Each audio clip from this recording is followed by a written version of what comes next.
Welcome to our session today. We're going to talk about mission-critical apps in the context of business continuity on Google Cloud. Let's start with a quick round of introductions. Sunder, you want to go first?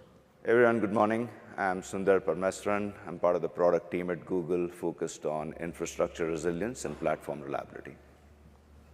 Good morning, everyone. I'm Arun, Juluri. I'm with Charles Schwab, and I'm a systems director. I focus on SRE and automation. Good morning, folks. My name is Tim Isaacs. I'm also part of the product team focused on reliability at Google. And one of our speakers couldn't make it today. I believe he was... Yeah. I think you've seen the market. It's been a little up and down. So some of our folks had to stay back and look after the systems.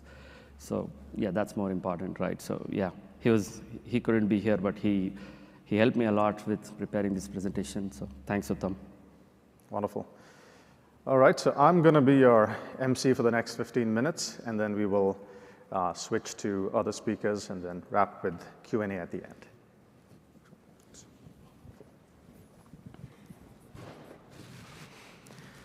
All right, so we're going to basically cover two main things today, right? The first is, let's talk about the building blocks of business continuity. What are the various architectural and operational elements that go into building a robust business continuity strategy? Of course, the focus here is going to be on mission-critical apps, so we are being a little more scoped to one particular class. So we'll talk about that first, then I'll hand off to our friends at Charles Schwab to talk about their story on Google Cloud. And really, that story highlights how a lot of these principles are brought into action. So this is a real-world example of something that's actually done and working in production. And then, of course, we'll wrap with Q&A. All right, so let's start with building blocks and what is business continuity. I think everyone here is probably reasonably familiar with what that means. And there are really two things that we should be concerned about here. The first is to make sure that you do have a good strategy. You have to have your applications architected a certain way, and primarily architected to be able to tolerate a good number of failures. And these failures could be all kinds. There could be infrastructure failures. There could be software failures. Some of those infrastructure failures could be disasters. You also have to look at how you protect your data so that you avoid data corruptions. So there's a slew of the various things that could go wrong, and what you obviously want to do is architect against those failures. Another very important aspect is, architecture is only as good as your ability to put it into practice, and so that's where operational practices come in. And there are many considerations here, but if you had to pick a few, there would be things like being able to safely roll out changes, right? So changes tend to be one of the biggest vectors of, incidents and outages I'm sure for all of you and even for our services in Google Cloud. So making sure that you have a robust change management strategy is key. Testing through the life cycle of your development process, but also doing things like failure testing is super important so that you catch things before they actually are in production. And finally, you'll also have to implement a good incident detection and response strategy. There's a lot that goes into that. But the more you can make this metrics and SLO driven, the better you have predictability around how you actually catch these issues when they do occur. All right, so let's start with the architecture piece. But it makes sense to define what we are shooting for here, right? So mission-critical apps are obviously the applications that are your crown jewels, and you really don't want any downtime here, right? So what does little to no downtime means? You can express that in terms of number of nines. We'll pick 5 nines, because that is if you will, the gold standard when it comes to mission-critical apps. And that means, you don't really have much of an error budget every year, right? It's just in the order of a few minutes. You also will have very tight RPOs and RTOs. So what sort of a deployment modality or archetype should you be picking? Generally speaking, for mission-critical apps, you should be looking at multi-regional architectures or multi-regional archetypes. And that simply means that you're going to be deploying your application across usually 2 regions, right? So multiple regions, usually 2 regions. And the most common deployment modes tend to be either you have a primary region where you're serving out your users, and then you have a hot or a warm standby region, such that you can fail over if something goes wrong with a primary region. And then the second is active-active, where you're serving out users from both regions, and if there's something bad happens, you're simply redirecting traffic to the other region. So let's actually dig into this a little bit more. So starting with the first type, primary region with standby. If I get your attention to the picture on the right, so here you can kind of see we got two regions here. You got your application that's spread across multiple zones in each region. So now you have zonal level redundancies as well. And then, of course, they're spread across multiple zones in the other region as well. So you can obviously survive with this sort of a model. You can survive zone failures. You can survive region failures. Since they're two different regions, you have to make sure that you're replicating data between them. A few examples of how you would do this: if you're using block storage or persistent disks, you would use async replication between the regions. If you're using Google Cloud Storage, then there's a feature called dual region with turbo replication. So these are just examples of things you could do to make sure you're actually replicating data between your regions. If you look at the cost and complexity dimensions here, they tend to be on the medium to high side. I mean, this is certainly not the simplest of designs, and there is a cost when it comes to building applications with 5 nines, right? So that's something that you have to account for up front. Some best practices. I think a common mistake that all of us might make here is you obviously want this to work when something bad happens, right? So that means you have to be testing, and then testing involves actually doing a failover of some kind and doing a failback of some kind. And now how do you know when to fail over? So you need full stack health monitoring to make sure that you're only failing over when you really need to. So yeah, there's quite a bit of stuff that goes in here. Capacity planning is another consideration. Obviously, when you fail over, you want to make sure that you do have enough capacity, and that the capacity also spins up in time, right, so that your RTO is not impacted. So this is a fairly common one. You actually kind of see this design brought forward from the on-premises world. In the on-premises world, you would have commonly had 2 data centers in if you will, a metro, 2 different cities, and then you would implement a similar design. In the cloud world, you actually get much more because you are getting zonal level redundancies as well as region level redundancies. All right, so that was the first type. The second is multi-region active-active. Now, the pictures look very similar because the amount of redundancies you're getting are indeed quite similar to the previous type, but because you're serving out your users from both regions at the same time, you're really just traffic shaping. It is a slightly more complicated design, right? You have to maintain 2 stacks in parallel, so you're obviously syncing up the 2 stacks in all of the time, making sure that you don't have a whole lot of a lag between. But it does make failover easier, right? Because now when you have a failure, you're not doing a classical failover to the other region. You're simply redirecting all your users to that other region, right? So it does simplify that aspect. So it all boils down to what are you optimizing for, right? Do you want to take on a slightly higher cost and complexity and do an active-active and then simplify your life when something bad were to happen? Or do you want to maybe save on costs a little bit and do a primary standby, but your cost will tend to be a little higher when you do have to do a failover. Okay, so if you keep this deployment mode at the back of your minds, then there are a few other considerations that you need to keep in mind. So the first one here is service choices. So what do we mean by that? Well, if you look at Google Cloud services, we typically classify them as zonal, regional, multi-regional, global. They're of increasing scopes, and as they increase in scope, there are more built-in redundancies. So for example, regional services automatically deploy across multiple zones.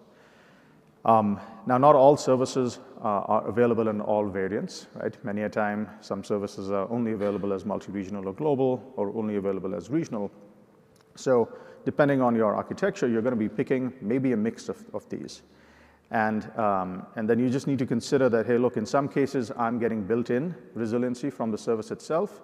In some cases, I have to self-architect for that resiliency. An example of that is what I just mentioned, right? So persistent disks, if you're using block storage as is, then you'd have to implement async replication between regions. Second consideration, capacity planning. And pretty obvious one, but there are a few nuanced considerations here. So there's capacity planning in steady state. So how do you plan for steady state loads? Then there's also capacity planning for peak loads, right? So obviously, nothing is ever, just a straight line. So accounting for that also is important. But more important is you also account for capacity planning when something bad happens. If you have a failure of some kind, do you have enough capacity to fail over, be that to another region or be that to another zone? And again, some services might take care of that for you, right, depending on how they're scoped. But if you're self-architecting for this, then you do have to plan for capacity up front. There are ways you can accomplish this in your application. You should certainly be implementing things like auto-scaling and traffic shaping and methods like that. All right, last thing is backups. Again, a pretty obvious one. Everybody should be taking backups of your data. But in addition to backups just being a sort of a point in time ledger of various different copies, it is also your last line of defense. So if all else fails, right, you still can recover from your backups. So that's where backups, even though it might sound like a pretty boring thing, is actually pretty important. Another key thing here is I think many people take backups and forget about it. They never really test recovery. Testing recovery is super important because, again, you don't want to be testing recovery when you're in a crisis situation. Right? We have some interesting new capabilities here on the backup side from our Google Cloud Backup and DR product. And one of them is this notion of backup vaults, where you're able to take an offsite immutable copy of your data. There's a session that goes and covers this in more detail. I've sort of called it out here. So if you're so inclined, I would encourage you to attend that session as well. All right, so that was architecture. And as I mentioned before, architecture is pretty useless unless you also marry it with some good operational practices. And there are many operational considerations, and I'm just going to pick a few, right? So the first is the notion of making sure that you deploy your changes safely. Changes, as I mentioned before, tends to be the vector for most things, usually much smaller grained things, but they do, can cause outages if you don't deploy them safely. And then, one might think that changes should only be in the actual rollout phase, but really, if you want to implement a good change management strategy, it starts all the way in your development stage, right?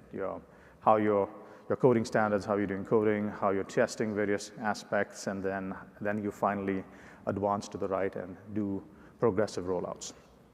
The second is I should say more broadly testing, and I've called out failure testing, because generally speaking, everybody does testing, right, at various different stages. But the one thing that if I were to encourage folks to do more of, it would be failure testing. So in a pre-production environment, you want to go off and inject failures in a sort of a controlled way to various different components of your application and then to your full application as well, and see whether all your design elements are actually working, right? And I can probably tell you that there'll be many aspects that probably won't work up front, and you'll have to go off and account for that and tweak your architecture a little bit. Final bit here is your ability to quickly catch and respond to issues. Many a time, the first thing you got to do is you got to understand whether this was an issue on your front, on your side, or whether this was on the provider side, right? If it was Google Cloud or any other provider. And then finally, when you actually set up a strategy here, you probably want to think about a set of SLOs, right? Like, how quickly am I going to be responding to an issue? How quickly do I get to mitigation? How quickly do I get to resolution? And having SLOs on that up front will go a long way in making some of this predictable, right? This is an inherently unpredictable stage of your life cycle, but some SLOs can actually help make them a little bit more predictable. All right, so let me just punch into each of these a little bit, right? So safe changes, Like I said, a good change management strategy starts all the way on the left, right at your development process. It starts with very basic things like high quality coding standards. The whole notion of a left shift, that you push a lot of your quality practices to the left rather than finding them later in the life cycle. All kinds of testing, of course, right, at various different granularities. So let's just say you do a good job of your development. Then the next is your release qualification. Obviously, you don't want to roll out anything unless you're super confident that you've done everything you can to make sure it is safe. Very common practices these days is continuous build and test. And then here's where you start to do more and different kinds of testing, right? Now, obviously, there's the notion of integration testing where you're taking multiple components and now testing all of them together. There's load testing, and this goes back to how you also do capacity planning, right? You're going to test with hopefully as close to real world loads as reasonable, and then that'll tell you whether you've actually planned for your capacity well. And then we talked about failure testing. We'll hit upon that again.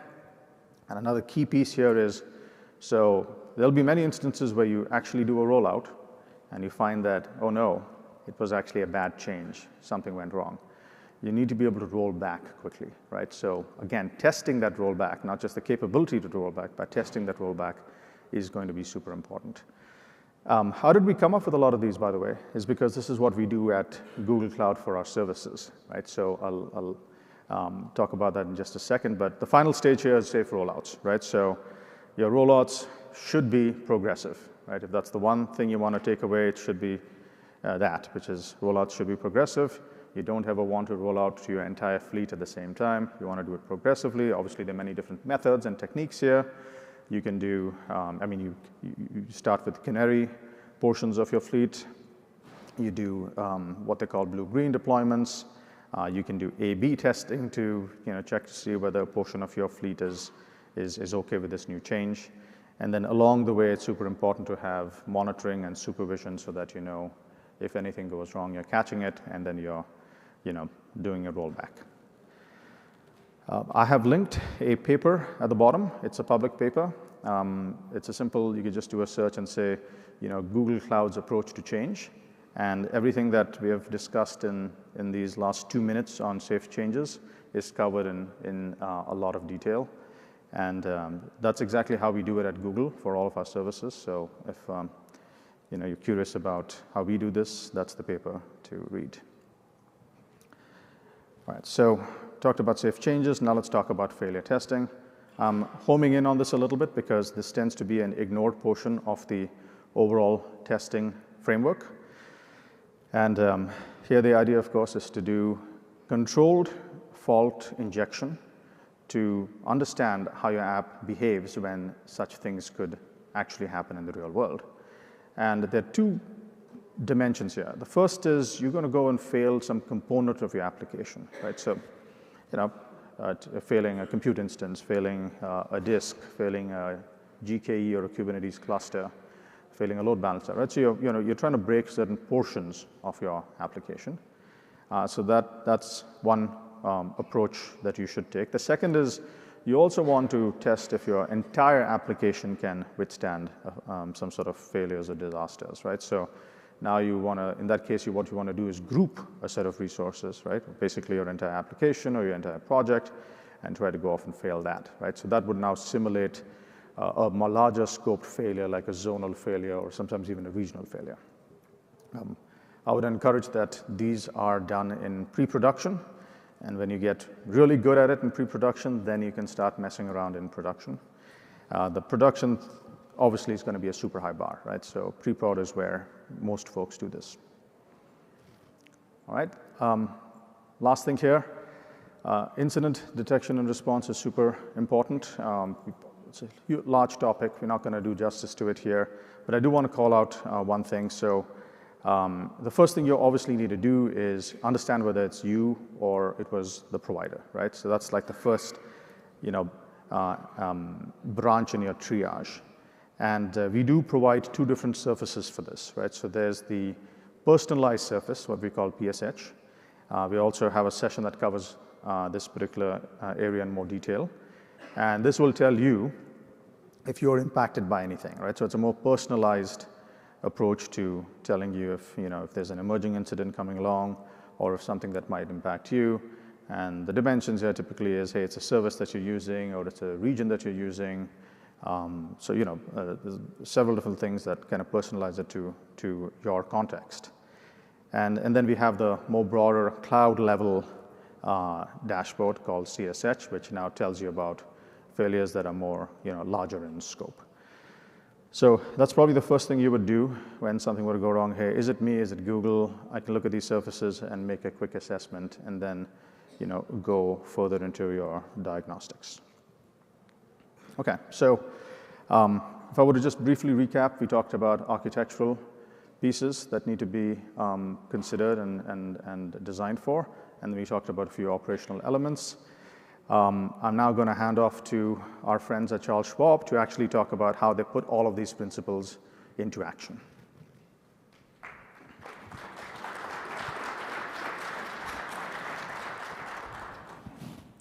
Thank you, Tim. As they say, what happens in Vegas stays in Vegas. But I think you can all agree that the insights and learning from the Google Cloud Next are something that we want to take back home with us. So what is Charles Schwab, right? It's a leading financial services firm. We have businesses spread across different domains and offer different investment solutions like wealth management, securities brokerage, banking, asset management, and financial advisory services. We have about 37 million active brokerage accounts and about 5.5 million retirement plan participants. And we manage over $10 trillion in client assets. To put that in perspective, only 2 countries have larger GDP than that. So today's topic particularly is about business continuity of a mission-critical application called login or client authentication. So login for any application or any company, it's critical. But for Schwab, it is mission-critical. It is a common solution that we developed across, that is to be used across businesses of Schwab. It is risk-aware. It provides uninterrupted and seamless experience to clients.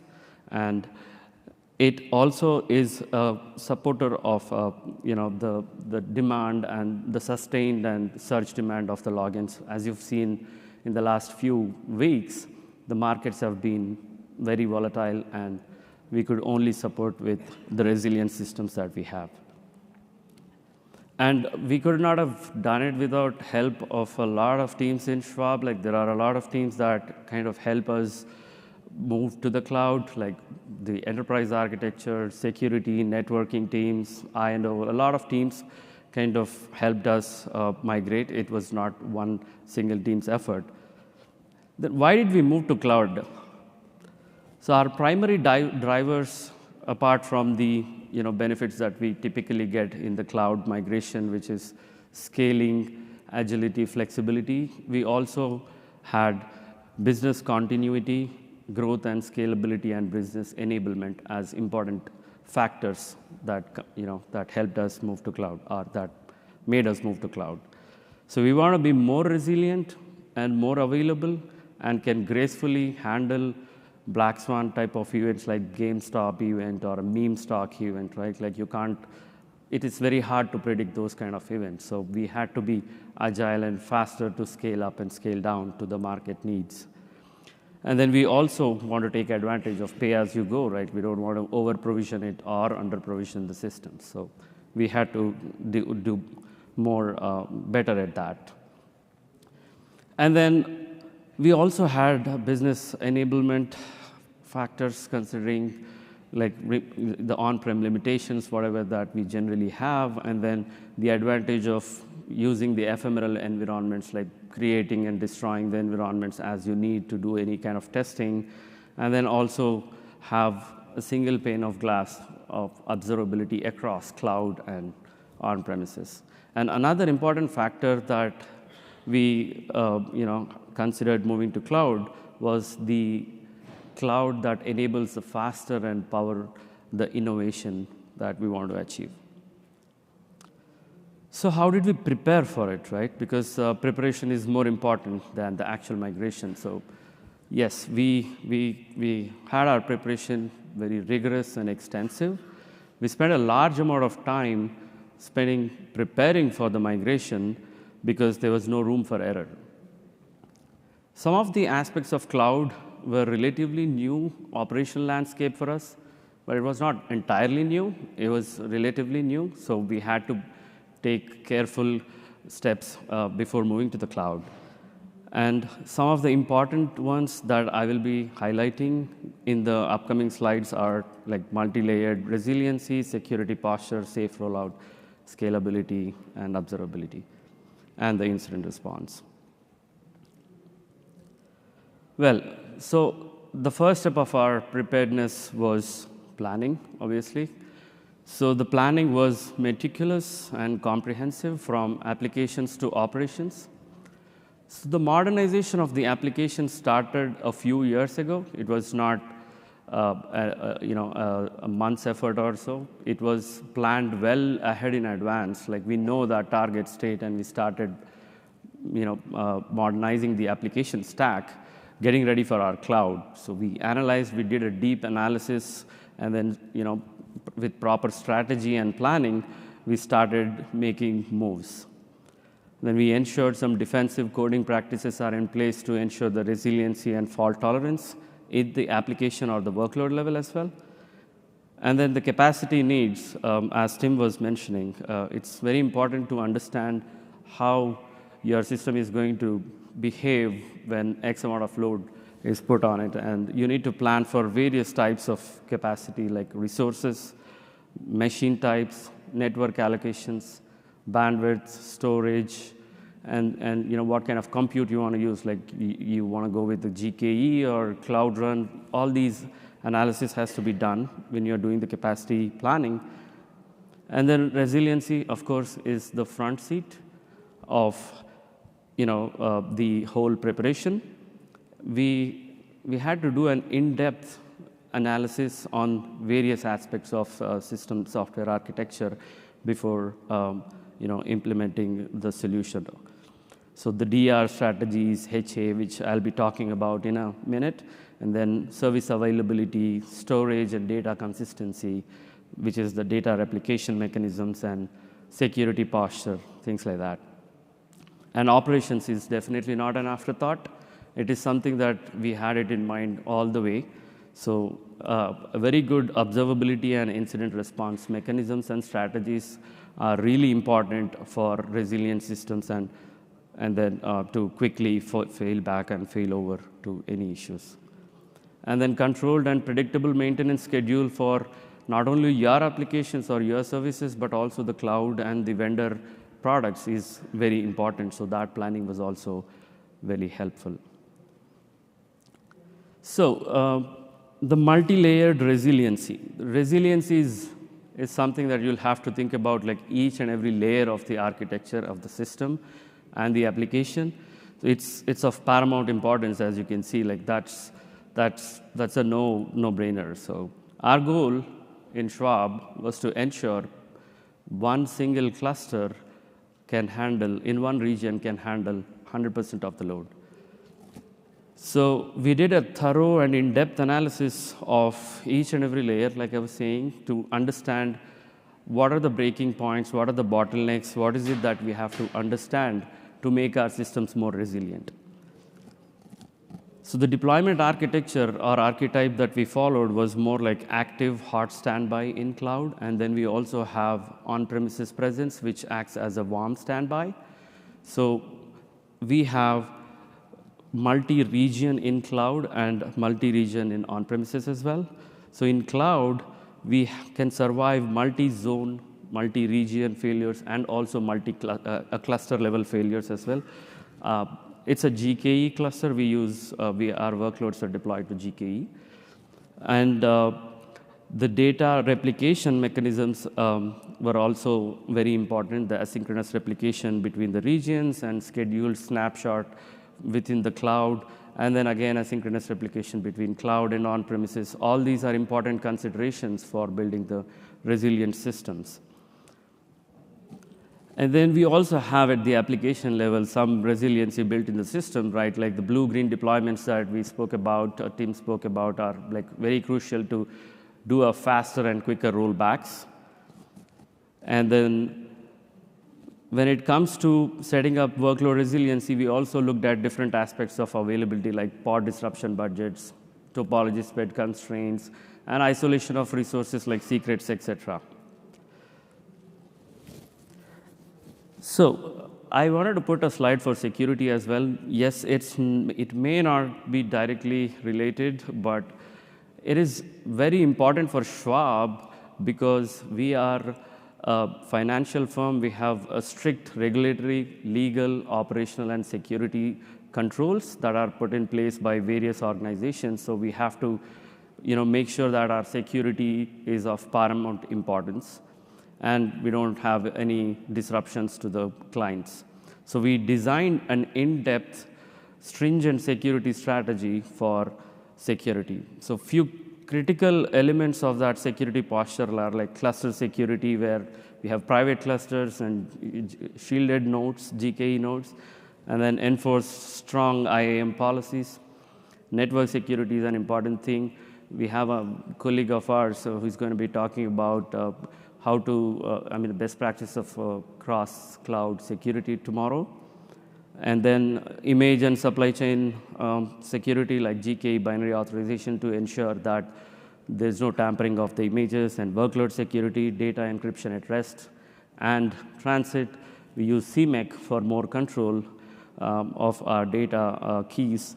And then incident response and detection also plays a major role in terms of identifying the security vulnerabilities or threats, basically. So we use Google's Chronicle security for identifying those intrusions. And then compliance and governance is also the same important aspect that we considered. So safe rollout. So besides resiliency and the security of the applications, it is equally important that you follow safe rollout practices, like Tim was also alluding to. So we do have pretty rigorous and robust safe rollout practices, which were carefully crafted and tested, validated multiple times.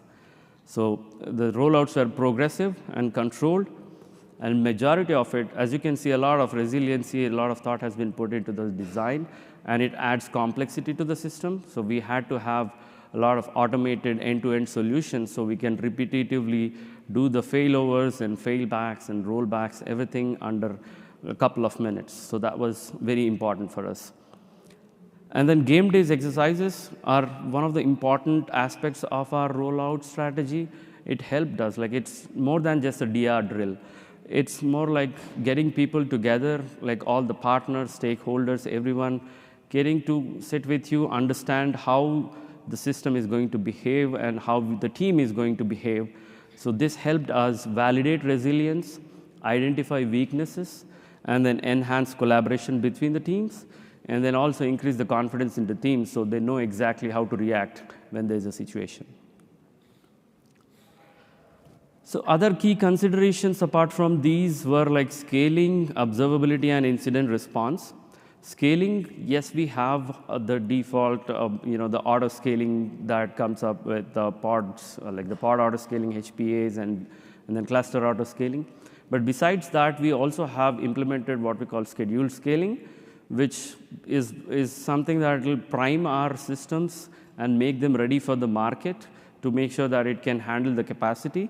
That's because the nature of our workload is predictable. We know that it's going to start before the market and then it's going to go down after the market. So we used this strategy to scale our systems. And that's a little diagram over there on how we implemented that. And then the observability, we have greatly benefited from the PSH, Personalized Service Health Dashboards, which makes us really understand what is the problem and what is the health of various systems and services that we use in GCP. And alerting with GCP monitoring suite, it kind of enhanced our already strong alerting setup or framework. So it really helped achieve our faster MTTD that we have. And then the unified dashboard or OmniView dashboard spanning across cloud and on-premises is also something that we greatly benefit from to understand the overall health of the system. Then we are also exploring AI-based observability, automatic RCAs, and all that. It's in a beta stage. And a colleague of mine, Ram, is going to be talking about AI in observability in the afternoon today. Please try to attend if you can. And then the incident response, having well thought after SLOs will really be helpful for accurate detection of any issues and also pinpoint to the systems that are causing the problems, right? And then we have set up well-structured detection, investigation, and then recovering from incidents using GCP Operations Suite and other in-house tools. So what are the key lessons learned from this whole migration of mission-critical application, right? So the most important thing that we learned is identifying single point of failures. It oftentimes kind of brings down the whole system if you really don't identify what is the single point of failure and there's no way of recovering. And so we had some bad experience with a particular service, which was a single point of failure, which later something that we kind of enhanced. So that's a very good learning. So just make sure there's no shared resources across fault domains.